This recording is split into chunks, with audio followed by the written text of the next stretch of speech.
I told her, I said, yeah, anyway, it's just,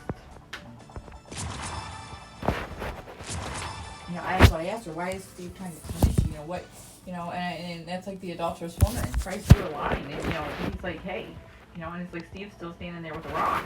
And all of us are guilty. But I thought about that and wonder why Christ got down and drew a line. You know what I think he drew a line for? In other words, to see if any of them are going to cross it. Okay, here's the line. Who's going to come over here and throw the stone first? But anyway, it's interesting, and I don't know.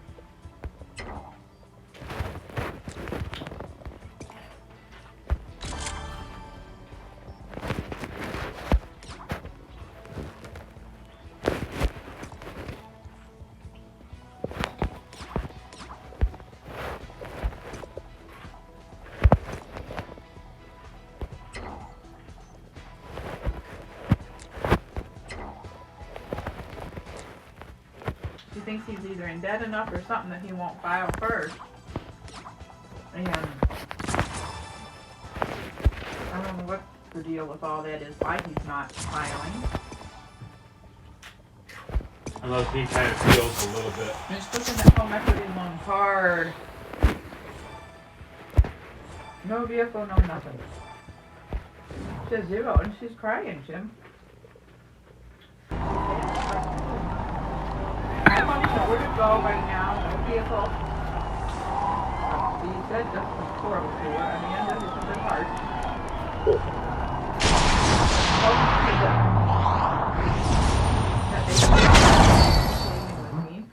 She said, just people don't understand. She said that when he did that to her and called her that a couple times on the way up the stairs, he made really loud oinking sounds.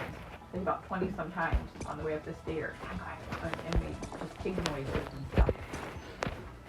See, that's wrong. That is flat out wrong. I tell you what, I hate to tell you this, but if Heidi was my blood sister, I would have went down there and already knocked him out. I'm dead serious. I would have walked in there. I wouldn't even have said hi or nothing. I would have smashed his face. He told the girls that this is what happens when sober-minded men marry women like this. Yeah. Yeah, and yet to me that's abuse kids there. And she said what were you? She's not happy that he knows that pretty much she's been talking to us. And she says she thinks he feels kind of embarrassed in some things, that some things, and but he's not denying it or anything. Just that he seems to be uncomfortable. So what would make her think that he's uncomfortable? I don't know. Okay. All right. Both men and women are called to submit to God first, and then to each other. This submission to God and one another constitutes the biblical basis of the marriage covenant. In evangelical circles, the neglect of this teaching or the misinterpretation of it has led to an erroneous view of submission. The submissive role is assigned to the wife, while the husband fails to submit to Christ in his role as the head of the home. Headship is then defined as a man being in a higher position in the home apart from the teaching of Christ, and in practice gives him the authority to rule as he desires. When a woman is not seen as being equal to her husband in dignity and is not treated with love and respect, people have distorted the scriptural view of marriage. Biblical submission, by contrast, symbolizes the relationship between Christ and his church. We are always to look to Christ as our role model. Christ submitted willingly in a place of strength and for a purpose. A victim of emotional abuse submits involuntarily out of weakness. And such submission does not glorify God. Therefore, a woman is not submitting and suffering for the sake of righteousness. She suffers because an abusive man cannot control himself and victimizes her in order to elevate his own self-esteem and sense of security. Some people respond by saying that in Christ all things are possible and the woman should trust God to bring healing and restoration. All things are possible with God, but God, while willing, able, and wanting to do his part, leaves man to do this. God can bring healing, but both persons must be willing to do what God has called them to do, or healing will not take place. No matter what a woman is willing to do or does, the marriage cannot be healed unless the man changes his beliefs and his behavior, brings significant resolution to emotional pain from his own life and broken character. The marriage relationship is intended to be a permanent one in which both partners are to have mutual respect, love, and knowledge of one another. Excuse me. This kind of relationship and abuse are mutually exclusive. When abuse occurs in marriage, the relationship becomes a setting for oppression, personal disintegration, and pain rather than a context for promoting the well-being of the partners. To suggest that women who are being abused remain in the relationship rejects Scripture on several counts. First, God places great value on those whom He has called. Verses. Abuse, therefore, is in direct contradiction to how God's children should be treated. Second, by allowing an abuser to continue in his destructive patterns, a woman is not loving him. She enables him, permits him to continue in sin. Wow, so that's second, by allowing an abuser to continue with a woman is not loving him. She enables him, permits him to continue. Finally, abuse places a woman in a relationship in which she is unequal to her husband. She becomes an object to satisfy the abuser's dependency and his need to continue to act out unresolved hurt and pain. The victim is a means to an end. What constitutes grounds for divorce has been an issue of debate within the Christian community. The Westminster Confession of Faith acknowledges two grounds for divorce: adultery and abandonment. Abandonment is sometimes limited to physical desertion, but this interpretation holds to the letter of the law and neglects the spirit of the law. Let us pursue this concept by way of hypothetical examples. So I never thought of physical or abandonment as a physical desertion. She has nothing. He's not there for her for anything, financially, mentally. But he could be saying that about her. So you're missing the point on this. Okay. He might be saying that she has abandoned him by physical desertion. You see what I'm saying? Yeah. You get what I'm getting at? He might be trying to use this exact same thing against her. What if a husband changed his wife to a basement wall, freeing her only to do household chores? Has he not abandoned her as his wife? Or suppose a man moves away physically and sends his wife enough money to live on, but has no emotional or physical contact with her. Has he not abandoned her as his wife? If then a man is emotionally abusive, creating a new definition of marriage quite inconsistent with what Christ intended, has he not abandoned a woman as his wife? When abuse exists and the abuser refuses to change his attitudes and behavior, he has in fact abandoned his wife. He has chosen to serve himself instead of carrying out his marital obligations to love, honor, and cherish her. I agree. When this occurs, the marriage has been broken. He has, in effect, chosen divorce by defiantly neglecting his marriage vows, giving the woman the right to choose. You know what? If you're going to go by that definition Of marriage. I would agree with that. Yes, he has.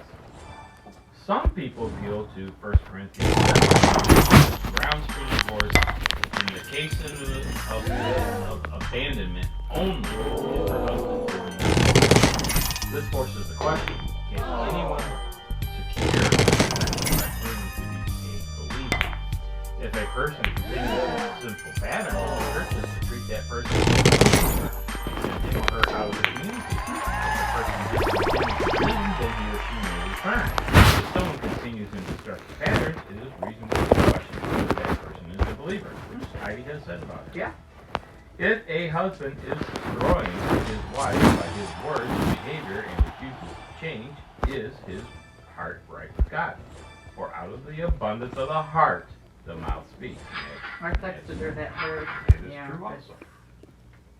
Although we cannot know a man's heart for certain, 1 John does give us a framework for discerning if someone is a Christian. One criterion is whether a person loves others. Second criterion, commandments. And on ongoing abusive relationships, neither love nor obedience is carried out. There is reason to doubt that an abusive person who refuses to change is a Christian. It seems that an emotionally abusive marriage can survive only if the woman breaks free from manipulative control and moves to a place of strength, thereby forcing the husband either to change or to lose the relationship. The husband is unlikely to change unless the cost of staying the same is too great. Unless pastors and counselors can recognize the often subtle and always complex dynamics of emotional abuse, women will continue to be victimized first by their husbands and then by the church or the community. An abusive man who is not held accountable is indirectly supported and given license to continue his destructive patterns, and those around him become enablers. Women are not treated with dignity and respect as God intended, and so God is not honored. If the church is committed to saving marriages, understanding emotional abuse and applying proper counseling strategies are necessary conditions to make this happen. There is hope for victims and their abusers if the right steps are taken. If they are not, emotional abuse will continue to kill Christian marriages. Well, it sounds like they're saying she has grounds biblically to divorce him, or at the very least, start a separate and start the separation and see if he changes. If he doesn't change, then this is what I get out of this article. Then he's not a believer, and then she should be Yeah, that's because what there I get shouldn't out be of it. habitual pattern of sin. I mean, No, nobody's I would agree. perfect, but he's not. And that's what really got me out of that is, wow, yeah, you can't. If you're living like that at that point, then you question. And it's not a marriage is to honor God, and that's how she's far from perfect, and just like me, and I'm sure. But what I'm hearing is like, but in the conversation, she sounds really sad because as much as she's thinking that she could leave or she can't seem to bear to be without being in the same house as Amanda. Well, and unfortunately, see, it's not just simply separating from your husband. You're going to be separated from your child, and he's going to fight. I tried to tell her, I said, and I was real nice to her, and I said, and yeah, it's always easier when it's not you, it's the other person, it's easier to tell you what to do, but I kind of tried to explain to her, and this is my thoughts too, that, he's not going to take her to even go anywhere. Amanda is so happy, and because she's just, he would keep her from her. I says, well, that would only be if Amanda said something, but I said, do you think he would just pull her, pick her up, take her out of the state, move her, and she said she didn't think he'd do that, and I says, I don't see that happening because you yourself I don't think the is saying judge would how allow much. him to do Well, yeah, and Amanda loves her school and her friends, and that's why she wants to stay there in that house. So for Daddy to do that, but I told her, I said, you might have to seriously just think, Heidi, about what it might look like that if you did live somewhere and then you're still the one to pick her up after school and take her to volleyball. Maybe you stop and have dinner with her. She comes back to your place and has dinner. She said something about, they go to church, and I says, maybe she stays Saturday nights and you go to church Sunday mornings, and, when she's going to be there, either she comes with you or you go over there. But I said, you might need to think about that. But I told her, I said, I tried to look back, when my mom and dad divorced, and because she said, at what point do I decide if it's worse to keep us all together than not? And I says, well, are you guys doing anything as a family? Anything? Nope. She says, it's awful. It's awful. And I says, well, right there you go is part of your answer. But I remember, and she agreed with me that she really thinks this is probably true right now at Amanda's age. My mom moved away out of my house in where we were with my dad. I think I was about like 13 and a half. And then we lived in Elkins. And I remember my 15th birthday, and then that divorce went through, and that following March when I was 15 was when we moved to Rockford at the end of my 10th grade year. Okay? And I remember, when I was living at home and all the stuff that was going home with my mom and dad, that was like my focus and everything that was on my mind and stuff. Then when we moved out, it still bothered me. My parents were separated, but then it became more about, what I was doing and this and that. But I really think at Amanda's age and how it kind of works is right now, the most important things in her her age frame of mind, is her school, her friends, her volleyball, all that stuff that she's getting to do, her life, what she's gonna do, what she's gonna be. And then once she kind of graduates and hits those early 20s is really then when she's gonna look more at a relationship with her mom. Right. And I said, so and she said, yeah, she says that does make a whole lot of sense. Not that, you know, it's easy, but But that's years from now. Yes. But that's years from now. Yes.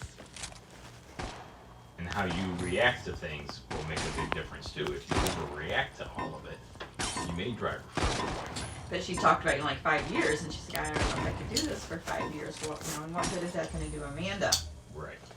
for 5 years? Correct.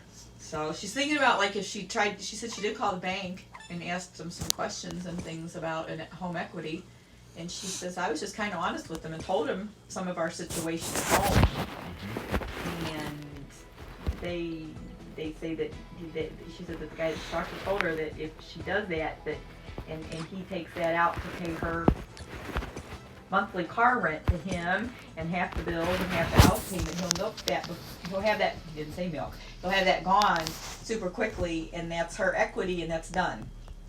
You know, and then you sell the house, you're gonna get nothing. Neither one will get nothing because that. So those I will asked have to be Heidi, paid. I says, well, just, you don't have to answer me, but you know, how much is he wanting to pull out on this home equity loan? What do you think? 50,000. It's 50, she said 50, maybe just a little more. Because they have like 100,000 equity into it. So he wants her to take her half out. But the thing is that if they go to sell the house, the judge isn't going to say, well, I see here, Heidi, you took out a $50,000 equity loan, and then this equity is actually still his. No, that's not the way that's going to work. No, it'll be half. I can't say for 100% fact that would be true, but I don't see how they wouldn't say no. This is joint loans that they taken out, and all this stuff is joint. So you thought you were getting 50,000, Mr. Hines, but you're actually only going to get 25. Meanwhile, he knows what he's putting away or doing. But he's sending her texts, and it's almost as if he knows that he's going to use this in court or something. She says, listen like to this last text. And it says something. So now you have seen the bills sitting, and it's very rote and precise. So he said something. So you have seen the bills now that are accumulating on the counter. I am unable at this time to pay those bills. I am still waiting for something through PSC or something to be. PPP? Yeah, something. I am filed for still PPP waiting. No, I don't know. It wasn't that. No? Okay. It was 3 different, and something have not had response. Therefore, I need your contribution and your half. As you know, I am not able to provide that right now through my guitar business. Okay. So, and this is exactly the way she should turn around and answer his text. So she's got a copy of it as well. Yes, Steve, I have received your text, and I see that you have not paid the bills that you had been paying for the last 22 years. However, you have stated that you are unable to pay based on your guitar business. However, I have asked repeatedly to see our accounts that you have neglected to show me or even provide me the account numbers or the facilities or the institutions in which these bank accounts are at, that I can at least check them for myself. You will not provide me with that information. And I don't understand why you are only talking about your guitar business when you have a business, a roofing business that is registered in St. Louis County. Why those funds that you have earned from that business that you own is not going towards it? And then put in there, I understand that your hobby of guitars is not enough to pay for it, nor am I asking you to pay for it from your hobby, and put hobby in big letters. I am, however, wanting to know where this money is, and we know that it is a joint account because you have me on that account. However, you will not provide me with the stuff. That's what you have to do. Yeah, when he's building up Yes, because Yes. you want all that read, and Yes. then I think I would put also, furthermore, considering what you had said about my financial incompetency and my something else, I would put raging and something about raging pig and your chanting oinks at me. You know, I'm surprised that you think I can even read this text. But you know what I mean? I would put something in there that shows every little thing. I don't know, Jim. But I would put it though, like I said though. You have in seen the- these on the counter. Right. You know that I cannot, you know. But that's where she says, Steve, I don't know that you can't because you will not give me you will not disclose to me our finances Yeah. because you will not give me institutions that you have our money in, and you will not give me account numbers that I can check. If I can verify and check these accounts on my own, I would be more than happy to try to work something out. And then this is what I would do, just to infuriate him and make him have to, like he's gonna have to say something to the judge. At the very least, to make a judge just look at him like he's an ass. I would put on her. And furthermore, Steve, I don't know what you've done with all of that money that I deposited from the job that you made me go get for the summer, or for whatever. And then that's in there. The judge is like, well, what is this? I love it. I love And it. then he's got to explain. The I thing love is that he's pushing this on her because there's nobody else in authority over him that can tell him anything different. By going to a separation, that puts authority over him, and he don't want authority over him. So I think she really should press for the separation. Oh, I would take pictures of his online business and I'd send that to him on his text. I'd play the recording of the pig thing on his text.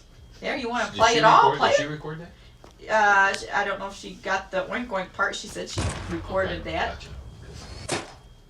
But I would send it all, like, you know, and so that, you know, we can be clear here, you know, and I would send those things each time he, you know. Yep. Because if you're going to have a show, then let's make a show. Let's get it all out there. Yeah. You want Barnum and Bailey, and you want everybody to know everything that's going on. Let's do it. So, yeah, I would send something like, your daughter is starting to imitate you now, and have her, ooh, Mom, you're gross. Yeah. See, they think it's funny. I know. Because he's trying to control her. No.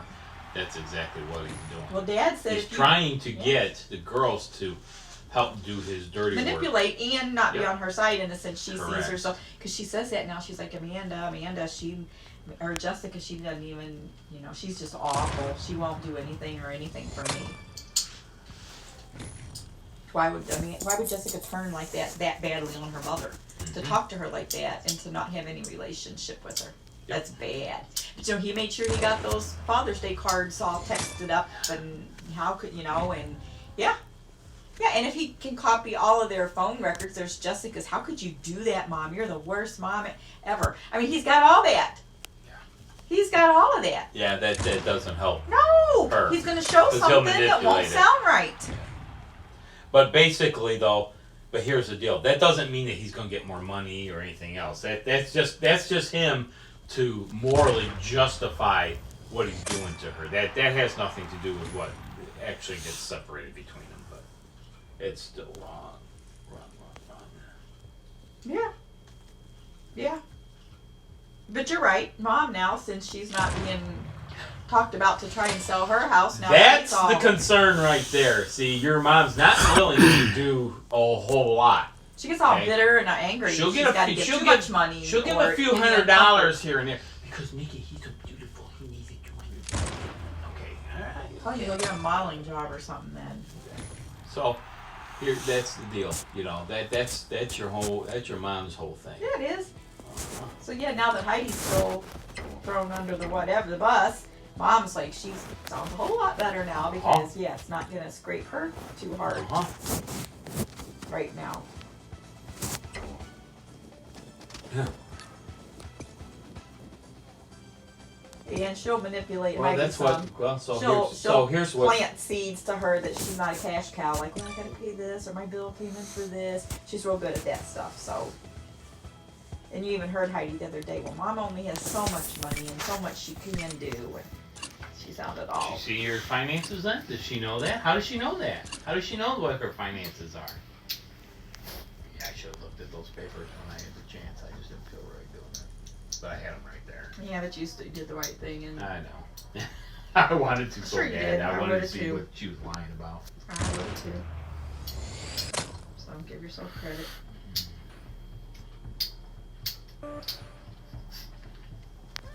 So what should we get done today, or not? We need to go to Aldi's and get that kind of stuff. Just that what you need here for the week while we're here, whatever I that don't is. need anything for necessarily for the week. I've been looking at this. We have corn, we have beans, we have some Oh, meat. yeah. Yep. Okay. We have. You know, we Well, I might know I need- didn't need nothing, no No. meat or nothing, because I got brats to last me all week. I got enough brats that me and Daniel can have those for the week. Ricky. What I'm saying is there's still a couple things I need, and towards the middle or end of the week, we might need something for here. My goal is to get stuff for whatever we're taking on the trip. Now, as far as for here personally, I'm out of my yogurts. Okay, so I did write that down. But basically, here's my Aldi's list because I want to take some more of that spicy guacamole. Here, Coco. Didn't I find those on the wall? hanging or Oh, something? no, please, They were Sherry. You hanging on- did no. You're not sitting there telling me you They were found hanging on them. that kitchen wall. Oh, don't even. No, You know what? no. And it's in a weird area, like almost like if you didn't look, you wouldn't have seen that. Like when you walked Yep. into the here, they would have been like on the wall here, and it was really in an odd place. But I don't know. You see how I have to look at everything and touch everything, so I see it. But anyway, you're not listening to me. I am. I'm listening to you. So